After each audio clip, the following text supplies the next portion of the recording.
সুপ্রিয় দর্শক, আসসালামু আলাইকুম। আপনারা দেখছেন মাহের কুকিং হাউস। আজ আমি আপনাদেরকে দেখাবো কিভাবে লতি দিয়ে চিংড়ি মাছ রান্না করা যায়।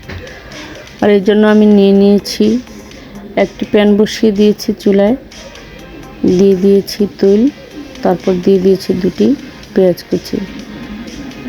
পেঁয়াজগুলোকে আমি নেড়ে চেড়ে একটু বাদামি কালার করে নেব।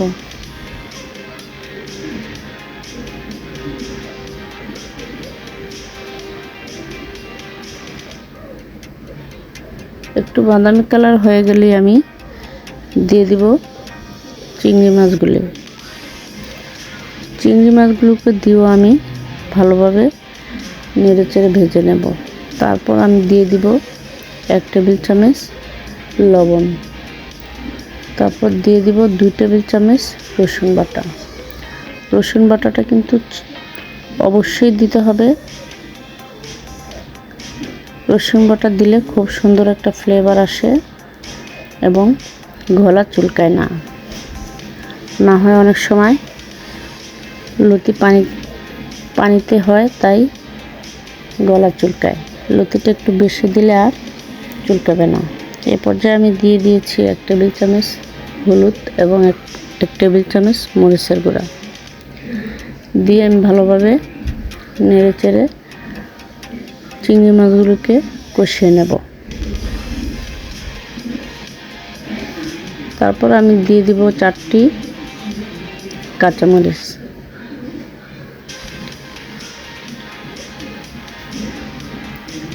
তারপর একটু পানি অ্যাড করে নেব যাতে মশলাটা ভালোভাবে কষানো যায়।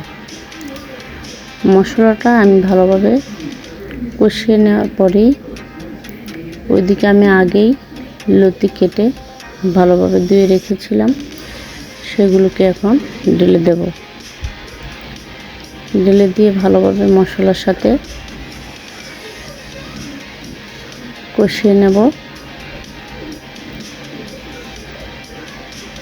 কিছুক্ষণ নেড়ে চেড়ে দিয়ে আমি এটাকে ভালোভাবে একটি ঢাকনা দিয়ে ঢেকে দেব।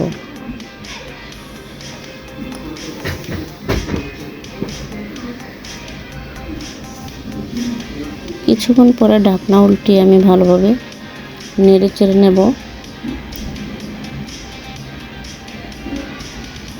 এবং লতিটা সিদ্ধ হওয়ার জন্য আমি এখানে 1 কাপ পরিমাণ পানি অ্যাড করে দেব।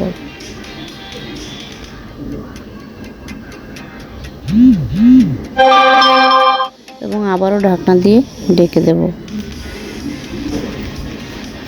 যাতে ভালোভাবে সিদ্ধ হয়ে যায়। কিছুক্ষণ পরে আমি ঢাকনাটা উঠিয়ে ভালোভাবে নেড়ে চেড়ে নেব। দেখুন লতিটা কিন্তু সিদ্ধ হয়ে গেছে। এ পর্যায়ে আমি ভালোভাবে পানিটা শুকিয়ে নেব আর দিয়ে দিব আমি 1 টেবিল চামচ পরিমাণ জিরার গুঁড়া।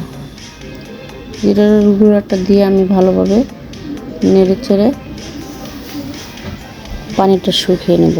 ভিউয়ার্স, আমার এই রেসিপিটি যদি ভালো লেগে থাকে তাহলে আমার এই চ্যানেলটিকে লাইক, কমেন্ট এবং সাবস্ক্রাইব করে আমার পাশে থাকবেন।